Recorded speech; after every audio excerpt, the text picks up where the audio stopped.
재미교육학자 현용수 박사라는 분이 계신데요. 이분은 이제 유대인의 효를 모델로 교육을 해야 된다고 이렇게 주장을 하시는 분입니다. 그는 가정교육의 성공의 비결을 이 효도교육에 있다고 그렇게 주장을 했는데요.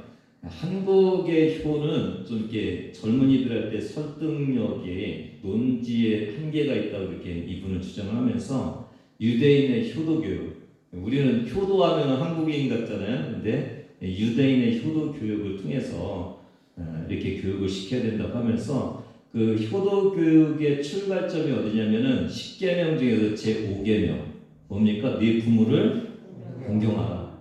이 계명이 유대인의 존재와 멸망을 결정짓는 굉장히 중요한 계명이라고 이렇게 주장을 했습니다. 유대인들의 지상 명령은 성경을 자자손손 전수하는 것이다. 신앙 전수가 유대인들의 하나님이 주신 사명이라고 그렇게 말을 하고 있고요. 효도 교육을 통해서 아버지는 아들에게 성경 구약 성경인 토라를 전수하고 아들은 아버지를 어떻게 함으로요? 공경함으로 이 성경을 전수받을 수 있다고 그렇게 말을 했습니다. 한국에서는 많은 믿지 않는 분들이 우리는 그 부모에게 불효한다고, 그 중에가 제사를 안 지낸다고, 그래서 굉장히 불효한다고 이렇게 생각을 하고 있고, 또 기독교인들은 아무래도 신앙생활이 부모에게 순종하는 것보다 우선이기 때문에 그렇게 또 보일 수도 있는 그런 모습들이 있습니다. 때로는 이제 기독교인이 되고 나서 문화가 틀려졌잖아요. 그러니까 기독교 문화 안에서 있기 때문에 전통적으로 내려오는 그 가정의 어떤 문화도 깨트리는 그런 일이 있어서 좀 충돌될 때가 있긴 있어요. 어느 설문에는 이렇게 효도의 방법으로 65.8%가 뭘 것 같아요, 여러분요? 뭐가 효도하는 것 같아요, 자녀가? 걱정을 끼치지 않는 것. 이게 65.8%고 25%가 모시고 함께 산다. 90%가 걱정 끼치지 않는, 그리고 또 어려움이 있을 때 모시고 사는 것이 이게 효도라고 생각하는데, 저는 오늘 이 유대인의 효도 방법인 순종함으로 인해서, 공경함으로 인해서 하나님 안에서 어떻게 하나님께서 주시는 이 효를 달 것인지를 이렇게 바라보는 그런 시간이 됐으면 좋겠습니다. 마태, 마가, 누가, 요한복음이 예수님이 계셨던 이 복음 중에서 가장 예수님의 인간성을 나타내는 복음이 누가복음입니다.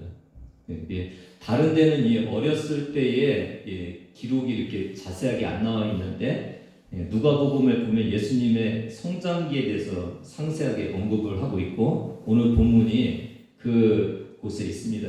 예수님이 왜 이렇게 중요하냐면은 인간 중에서 죄를 짓지 않는 유일한 인간이 누구라고요? 예수님밖에 없어요. 그러니까 예수님이 부모님에 대해서 이렇게 하고 있는 그 모습을 보면은 가장 표준되고 기준되는, 그래서 우리도 그렇게 살아야 되는 것을 보여주는 그런 모습입니다. 그래서 오늘 이 어버이 주일을 맞이해서 저희가 예수님은 육신의 부모인 요셉과 마리아에게 어떻게 대하고 있는지를 좀 살펴보는 시간 갖겠습니다. 41절 42절 같이 읽습니다. 시작. 그의 부모가 해마다 유월절이 되면 예루살렘으로 가더니 예수께서 12살 되었을 때에 그들이 이 절기의 갈래를 따라 올라갔다가, 원래 구약에 보면은 예루살렘에 올라가서 세 번의 그 절기를 지키는 것은 남자들이거든요. 출애굽기 23장 17절 보면 네 모든 남자는 매년 세 번씩, 그랬죠? 신명기 16장 16절도 너희 가운데 모든 남자는 1년에 세 번, 곧 언제요? 무교절, 77절, 초막절. 이 무교절을 6월절이라고도 하고 77절을 오순절이라고 하잖아요. 이 세 번을 드려야 되는데, 예수님 당시에는 이제 그 바벨론 포로 이후기 때문에 많이 흩어져 있잖아요. 외국에 북한 있고. 그래서 이 세 번을 지키는 게 굉장히 어려웠고, 이스라엘에 사는 사람들은 6월절만이라도 지키려고 노력을 했다고 그래요. 그러니까 이 6월절에 지금 그 부모님들이 예루살렘에 가는 것은 굉장히 당연한 일인 것을 알 수가 있는데, 근데 두 가지 좀 의문점이 있는데, 하나는 뭐냐면 아까는 남자만 갈 수 있다고 그랬잖아요. 근데 오늘 41절에 보니까 뭐라고 했어요? 그의 부모가. 부모에는 아버지만 아니라 누구도 거기 있어요? 엄마인 마리아도 거기 있는 것을 알 수가 있어요. 근데 이게 랍비 힐렐이라는 사람이 6월절에 여자도 좀 참여하는 것이 좋다고 이렇게 권면을 했다고 해요. 이 힐렐이라는 사람은 누구냐면은 가말리엘 들어보셨나요? 예, 바울이 영향을 받았던 그 가말리엘의 할아버지, 그러니까 이 힐렐인데 굉장히 유명한 그 랍비죠. 그래서 의무적이지는 않지만은 권했기 때문에 이 어머니가 참여를 했던 거예요. 그러니까 이 마리아도 굉장히 신앙심이 좋았던 것을 알 수가 있죠. 두 번째는 성인들만 주로 참여를 하는데 지금 12살 된 누가요? 예수님이 참여를 하고 있다는 거예요. 해마다 여기 본문도 보면 41절에 보면은 주어가 누구예요? 그의 부모가 그랬잖아요. 예수님이 주어가 아니잖아요. 그의 부모가. 그리고 해마다 갔는데 그의 6월절에도 그의 부모가, 그러니까 예수님이 12세 되었을 때 그의 부모가 갔다고 그렇게 표현을 되고 있어요. 그러니까 예수님은 매년 참석한 건 아닌데 이번에는 부모를 따라간 걸로 이렇게 내용을 보면은 알 수가 있는데요. 이 12살 때 갔다고 그랬잖아요. 이 12살이 굉장히 중요한데 유대에서는 6살 때 쉐마를 암송을 시킨다고. 혹시 여러분 자녀도 앞으로 그렇게 시켰으면 좋겠고요. 또 손자 손녀들도 이 기간이 있으면은 이렇게 시키는 게 굉장히 좋습니다. 이게 유대식이니까요. 쉐마가 이제 신명기 6장 4절에서 9절인데 4절 5절 한번 읽어보실래요? 예, 시작. 이스라엘아 들으라. 우리 하나님 여호와는 오직 유일한 여호와이시니 너는 마음을 다하고 뜻을 다하고 힘을 다하여 네 하나님 여호와를 사랑하라. 예, 이것을 언제 암송을 시킨다고요? 6살 때. 예, 6절 4절에서 9절을 6살 때. 그리고 10살이 되면은 율법 해석서인 미시나를 배우게 한대요. 예, 해석서를 이렇게 10살부터는 배우고, 그러니까 13살이 되면은 성인식을 해요. 바르 미츠바 해갖고 율법의 아들이라는 명칭을 주면서 성인식을 해요. 그러니까 예수님이 지금 몇 살입니까? 12살이죠. 몇 년 후에 성인식을 한다고요? 1년 후에. 예, 탈무드나 이 미시나 기록에 의하면 13살 때 성인식을 하는데 그 1년이나 2년 전에 예루살렘에 올라가서 성인이 되면 어떻게 참여할 것인지에 대해서 미리 배운다고 그래요. 물론 그래서 이 탈무드 같은데 어린 소년도 이렇게 참석할 수도 있다고 했는데, 저는 12살이라는 걸 보면은 예수님께서 아마도 성인식을 하기 바로 직전에 가갖고 성전에서 어떻게 행할 것인지를 배우기 위해서 같이 따라갔던 것으로 그렇게 보여집니다. 저와 여러분이 오늘 보면서 애기 12살 어린아이 예수 이렇게 생각하지 마시고, 왜냐하면 우리는 19살이 성인이잖아요. 12살이면 초등학생인데, 초등학생이죠. 너무 어려 보이는데 이때의 유대인들은 12살이면 바로 성년이 되기 직전, 괜찮은 어른이 거의 되고 있는 그런 모습인 것을 바라볼 수가 있습니다. 43절 44절을 같이 읽습니다. 시작. 그 날들을 마치고 돌아갈 때에 아이 예수는 예루살렘에 머무셨더라. 그 부모는 이를 알지 못하고 동행 중에 있는 줄로 생각하고 하룻길을 간 후 친족과 아는 자 중에 찾되. 그날을 마치고는 이제 6월절을 마치고죠. 네, 두 가지의 방법이 있었다고 그래요. 이틀 핵심적인 행사만 하고 가는 경우가 있었고, 일주일 내내 무교절인 일주일 내내 하고 가는 그 방법이 있었는데, 저는 이 예수님이 여전히 성전에 계신데도 불구하고 가는 걸 보면 이틀 코스를 하고 갔던 것 같아요. 이틀 코스를 하고 가는데 근데 이해가 되지 않잖아요. 어떻게 아들을 놓고 갈 수가 있어요?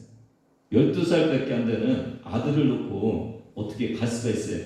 근데 44절에 보면 약간 그 이해가 되는 건데 동행 중에 있는 줄로 생각했어요. 그러니까 지금 마리아와 요셉과 예수님만 셋이 있으면 동행 중에 있는 거 생각하는 것이 아니라 금방 볼 수가 있잖아요. 근데 44절에 보니까 누가 같이 있어요? 친족과 아는 자들이 있었어요. 그 당시에는 이게 도적들이 있고 그러니까 그룹으로 무리로 다녔다고 그래요. 근데 보통 이제 연약한 여자랑 아이들은 앞쪽에서 갔고 무리가, 그다음에 남자들은 뒤에서 갔다고 그래요. 12살은 애매한 나이잖아요. 그래서 마리아는 저쪽 뒤에서 아버지랑 같이 가고 있었구나. 그리고 아버지는 아직 12살이니까 앞에서 가고 있겠구나 이렇게 생각해갖고 아마 그렇게 했을 거라고 그렇게 생각을 하고 있습니다. 여러분, 그런데 지금 저와 여러분이 누구의 이야기를 하고 있어요? 예수님의 태어남. 예수님은 누구세요? 하나님의 아들이시죠. 하나님의 아들이고 마리아가 잉태했을 때도 분명히 하나님의 아들인 것을 알고 잉태를 하고 태어나서 지금 자라고 있잖아요. 근데 어떻게 그 예수님을 잘 모시고 가야 되는데 아니 예수님이 따라오는지 아닌지도 모르는 상황으로 가고 있었을까요? 이게 무슨 현상인가요, 여러분? 네, 저는 이걸 보면서 아까 그 유대인들의 부모와 자녀 제5계명에 순종하고 공경하라는 그 모습이 있잖아요. 이걸 저는 예수님을 통해서도 그대로 이것이 이루어지고 있다는 것이 굉장히 놀라웠어요. 예수님도 누구를 존중했다고요? 육신의 부모님을 존중했다는 것을 알 수가 있어요. 예수님, 그러니까 예수님이신 하나님이신 예수님을 마리아와 요셉이 섬긴 것이 아니라 도리어 요셉이 마리아와 요셉을 섬기고 있는 이 현상 중에 하나를 우리가 볼 수 있는 거예요. 만약에 부모인 마리아와 요셉이 하나님으로서 예수님을 섬겼다면 이렇게 하면 안 되죠. 그럼에도 불구하고 지금 모르는 상태에서 갔다는 것은 주님이 예수님이 도리어 아버지와 어머니를 섬기고 있는 이런 모습인 것을 알 수가 있어요. 얼마나 육신의 부모가 중요한 것인지를 예수님이 보여주고 있어요. 비록 하나님이시고 어떻게 보면 마리아와 요셉은 누구예요? 피조물이잖아요. 하나님이시고 인간임에도 불구하고 이게 부모 사이이기 때문에 부모 자식 사이이기 때문에 그 관계를 유지하고 존중하고 그렇게 했다는 것이 굉장히 놀랍지 않습니까, 여러분? 하물며 하나님이신 예수님도 그렇게 했는데 오늘 우리는 어떻게 해야 되겠습니까? 그렇죠? 우리는 어떤 이유 상관없이 부모님께 존경해야 된다는 것을, 공경해야 된다는 것을 오늘 주님께서 말씀을 하고 계십니다. 이 48절도 보면은 이렇게 어찌하여 우리에게 이렇게 하였느냐 이렇게 부모님이 묻고 있어요. 이걸 보면은 저는 그냥 요즘으로 보면은 쌍방과실이라고 할까요? 맞죠? 예수님도 부모님 잘 따라다녀야 되겠지만 누구도요? 부모인 마리아와 요셉도 누구 잘 챙겼어야 돼요. 예수님 잘 챙겼어야 되잖아요. 근데 어찌해서 이렇게 할 수 있느냐 이런 걸 보면 굉장히 권위가 있었던 것 같아요, 부모가. 요즘 우리 젊은이들이 조금 잘 받아들이기 어려울 수도 있는데 이 권위에 대한 부분을 인정했던 것 같아요. 이게 필요했던 거예요, 이 권위가. 왜 권위가 필요했다고요? 아까 제가 처음에 뭐에 대해서 얘기를 했어요? 신앙 전수를 해야 된다고 그랬잖아요. 신앙 전수를 하기 위해서 이 부모에 대한 권위가 있었던 것 같아요. 그래서 아마도 부모도 잘못하고 그랬는데 지금 말투를 보면 예수님한테 야 신앙 교육을 위해서 너가 이렇게 하면은 부모한테 얘기하고 가라고 그랬는데 왜 안 하고 그러고 있었어 이렇게 지금 하고 있는 그런 모습을 볼 수가 있어요. 이 신앙 교육에 하나님이 주신 권위가 있다는 것을 저와 여러분이 다시 한번 깨달으시면서 오늘 우리는 현대를 사는 것이 아니라 하나님이 주신 법칙 안에서 살아야 되는, 그래서 부모에 대한 권위를 인정하고 살아야 되는 것을 오늘 바라볼 수가 있습니다. 46절 같이 읽습니다. 시작. 사흘 후에 성전에서 만난즉 그가 선생들 중에 앉으사 그들에게 듣기도 하시며 묻기도 하시니. 이 이제 거기까지 할까요? 47절. 듣는 자가 다 그 지혜와 대답을 놀랍게 여기더라. 이때는 성전이 뭐 하는 곳이냐면 가르치고 배우는 곳이었어요. 근데 6월절에는 특히 유명한 율법학자들이 거기 와갖고 서로 가르치고 토론도 했어요. 근데 그 당시에 그 6월절에 모여서 같이 토론하는 것이 주로 뭐냐면 오실 메시아. 여러분 아시죠? 예수님이 막 오셨을 때는 그 당시에 종말론에 대한 예수님에 대한 기대가 굉장히 컸었다고 그랬잖아요. 그 당시에 그러니까 그 곳에 앉아서도 같이 이제 메시아가 와갖고 로마로부터 우리를 해방시켜 줘야 되는데 그러면서 그런 얘기를 쭉 하고 있었던 거죠. 그러니까 예수님이 다시 오신 예수님이 전에 들으면서 어떤 생각이 났겠어요? 굉장히 관심을 가지면서 서로 이야기를 하고 그러는데 지금 이 사람들은 누구를 기다리고 있어요? 독립해줄 정치적인 메시아를 기다리고 있는데 예수님은 어떤 예수님으로 오신 거예요 지금요? 대속의 예수님, 십자가에 달리신 예수님으로 오신 거잖아요. 그러니까 서로 주고받을 때 아주 놀란 거죠. 이들이 생각하는 메시아가 아닌 또 다른 메시아에 대한 얘기를 하는데 놀랐다고 그랬잖아요. 그래서 여기 놀랐다는 단어가 뭐냐면 원어로 엑시스탄토예요. 이게 어떤 의미냐면 정신이 혼미할 정도로.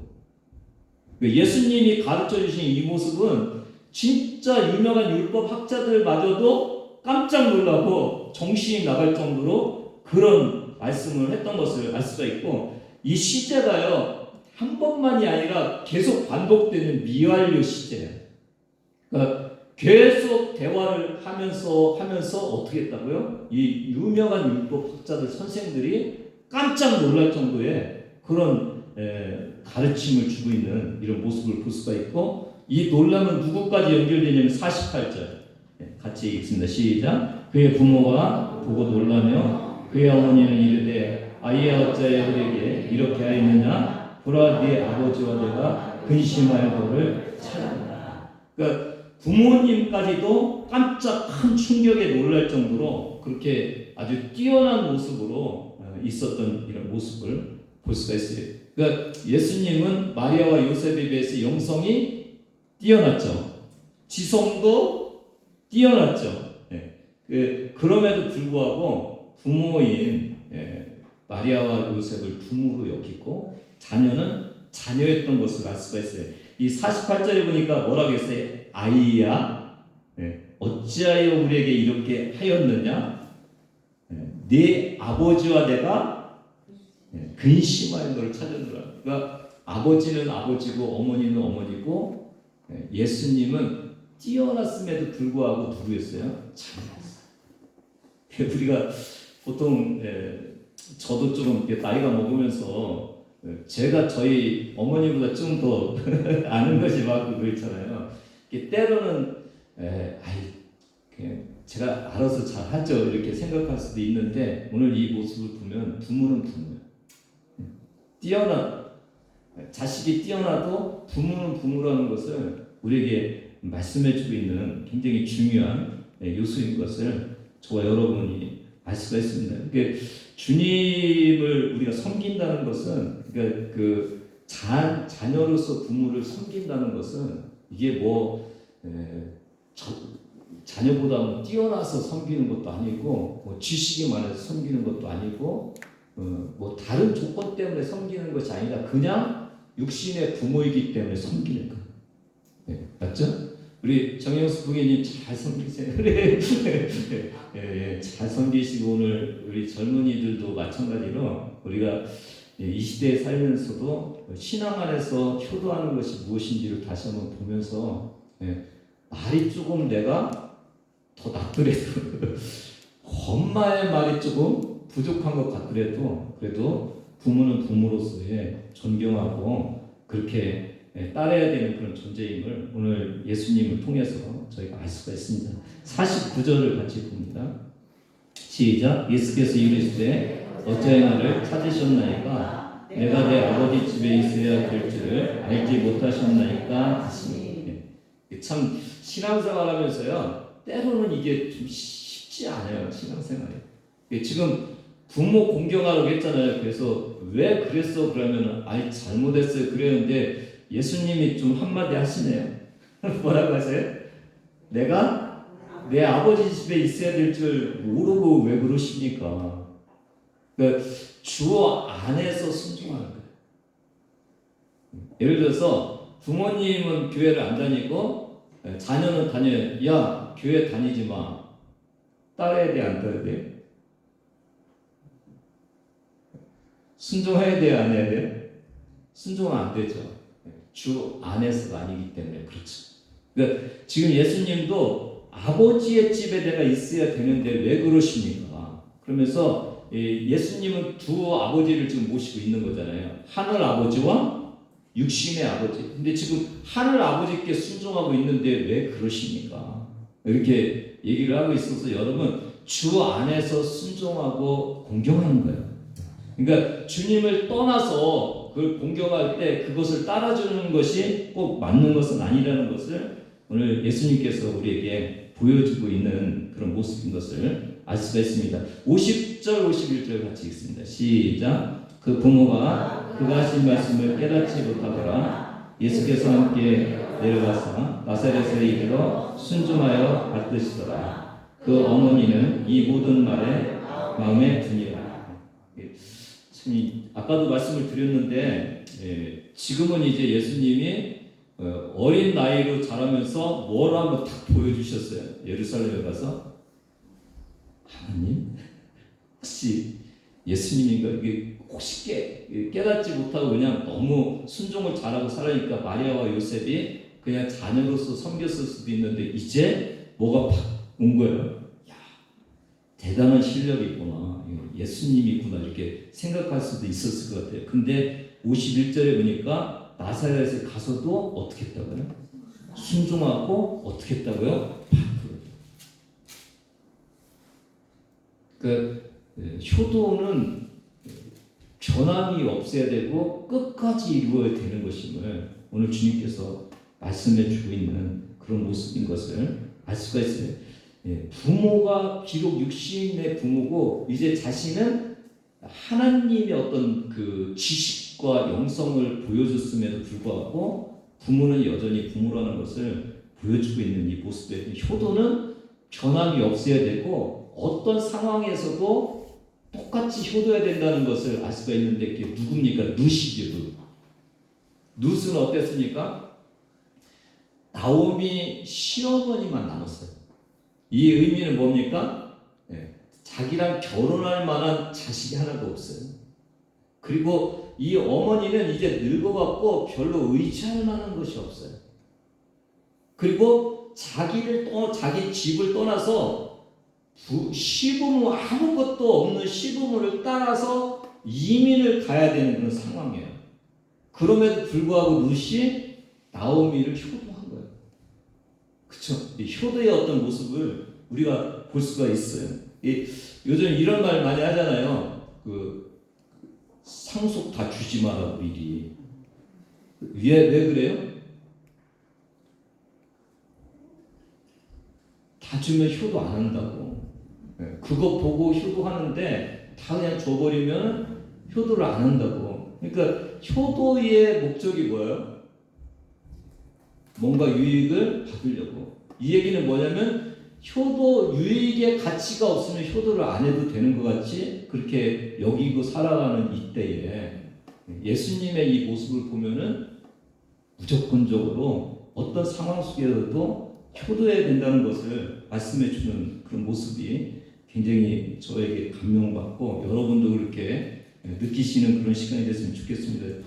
저도 부모님이 이제 오셨다가 아버지는 좀 오래전에 그 하늘나라로 가셨는데요. 우리 아버님, 어머님 참 좋으신 분들이 있는데 저희 아버지는 서울대 병원에서 이렇게 돌아가셨어요.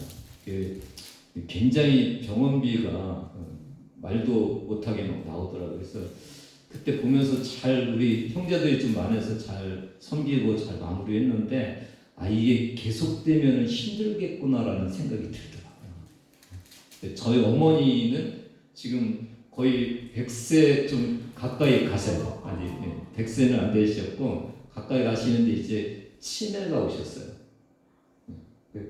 저희 우리 서울사관이 지금 없는데 며느리도 존경할 만한 그런 분이었어요. 근데 치매가 되니까 판단력도 흐리고 막 그러시더라고요. 우회도 하시고 그러셔서 이게 부모님을 끝까지 섬기는 것이 쉬운 일은 아니다라는 것을 저와 여러분이 알 수가 있고 저는 이제 첫째도 아니고 지금 뭐 목회를 하고 그래서 섬길 만한 건 아닌데 그냥 저는 이런 마음을 갖고 있어요.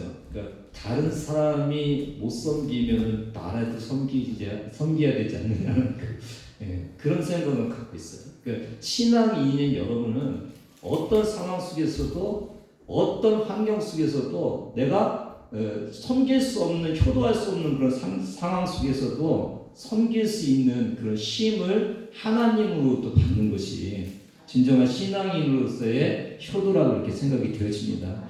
여러분 그렇게 주님 안에서 부모님을 잘 섬기시는 여러분 되기를 주님의 이름으로 부탁을 드립니다. 골로새서 3장 20절 보면은 한번 같이 읽습니다. 시작. 자녀들아 모든 일에 부모에게 순종하라. 이는 주 안에서 기쁘게 하는 것입니다. 뭐에 순종하라 했어요? 모든 일이에요. 모든 일. 아까도 말했지만 나이 상관없고 아는 것 상관없고 뭐 신앙 상관없고 어떤 환경 상관없이 모든 일에 부모에게 순종하라. 누구의 말씀입니까? 하나님의 말씀이에요. 디모데전서 3장 4절 시작. 자기 집을 잘 다스려 자녀들도 모든 공손함으로 복종하게 하는 자라야 하십니다. 자녀는 부모에게 뭐 해야 된다고요? 복종을 해야 됩니다. 이런 모습을 예수님이 하시고 계세요. 근데 오늘 여러분 중에서 이 예수님에 대해서 좀 혼란스러우실 수도 있을 것 같아요. 하나님이 왜 인간인 사람에게 그렇게 순종할 수 있는지. 근데 빌립보서 2장에 보면은 예수님이 인간의 형상을 입고 이 땅에 오셔요.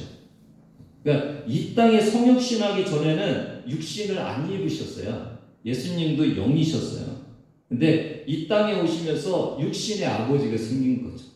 그리고 이 땅에 오면서는 종의 형체를 가져서 하나님으로서의 주장을 하기보다는 인간으로서 그냥 살아가시면서 십자가까지 가신 거예요. 그러니까 지금 굉장히 중요한 것은 인간으로서 신성이 없는 건 아닌데 신성을 포기하고 육신의 인간으로서의 삶을 살고 계시는 거예요.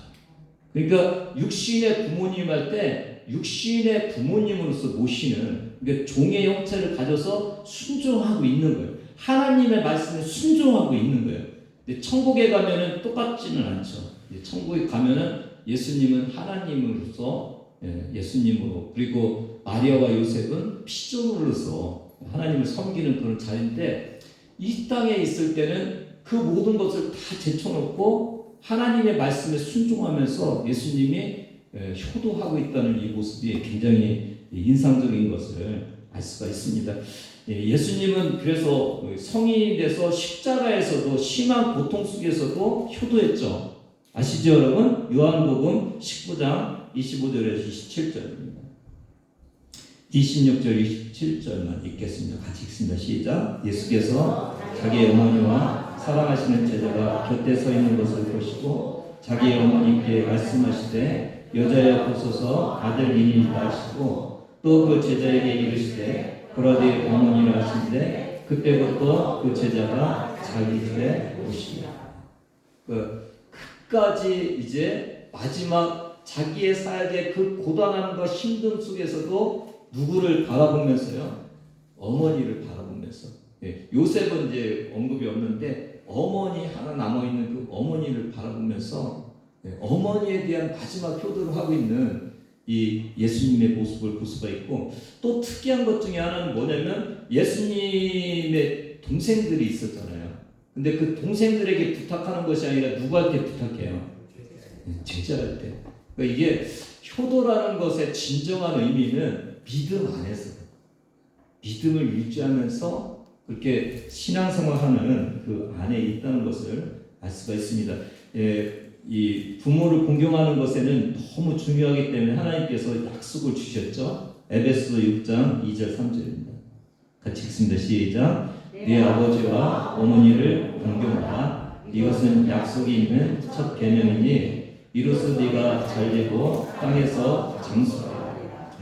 이 공경하다는 말이 무겁다는 뜻이 있다고 그래요. 우리 몸에서 제일 무거운 것이 뭡니까? 뭐일까요? 내장 중에서는요, 간이라고 그래요. 간. 간이 무게가 1.2kg에서 1.5kg, 1200g 맞죠? 1200에서 1500g. 그러니까 이 말은 뭐냐면, 공경하라는 것은 그 부모를 가볍게 여기지 말고 무겁게 여겨라. 요즘 부모를 너무 가볍게 여기는 그런 일들이 있는데, 부모를 무겁게 진짜 존경하면서 그렇게 여기라고 그렇게 말씀을 하시면서, 그러면은 복을 주시는데 무슨 복을 주신다고요? 네가 잘되고 땅에서 장수하리라. 그렇게 주님께서 주셨고, 이 루터는 부모를 하나님의 대리자로 여겨야 된다. 그렇게 신앙 교육을 시킬 수 있는, 신앙을 전수할 수 있는 하나님이 보내신 하나님의 사자로 그렇게 여겨야 된다고 그렇게 말씀하고 있습니다. 제가 어떤 글을 하나 보면서 요즘 자녀를 무겁게 여기고 부모를 가볍게 여기는 우리 세태를 좀 이렇게 표현한 것이 있어서 잠깐 소개하고 마치겠습니다. 제 자식이 꾸짖으면 싱글벙글 웃으면서, 자식이 꾸짖는데 싱글벙글 웃으시나요? 부모님이 책망하면 듣기 싫어 성을 내며, 시끄러운 아이 소리 듣기 좋아 즐기면서, 부모님의 교훈일세 잔소리라 빈정이네. 열 아들을 기른 부모 하나같이 길렀건만 열 형제가 한 부모를 어이하여 못 섬기나. 오늘 저와 여러분에게 주시는, 저도 너무 부족해서 사실은 목회자들이 다 힘들어하는 것 같아요. 이 어버이 주일은 힘들어하는데, 저 여러분이 오늘도 예수님이 그럼에도 불구하고, 하나님이심에도 불구하고 끝까지 육신의 부모를 종의 형체를 가지고 존경하면서 신앙의 권위, 하나님이 주신 권위를 인정하고 섬겼던 그 모습같이 오늘 저와 여러분이 믿음의 사람으로서 부모를 잘 섬기고 효도하면서 신앙 안에서 그렇게 살아가시는 여러분 되기를 바라고요. 주님이 상 주십니다. 그리고 주님께서 여러분 인정해 주시니까 주님이 주신 권위를 가지고, 주님이 주신 그 순종을 가지고 권위를 주신 부모님께 효도하시는 저와 여러분 되기를 주님의 이름으로 부탁을 드립니다. 하나님 아버지 감사합니다.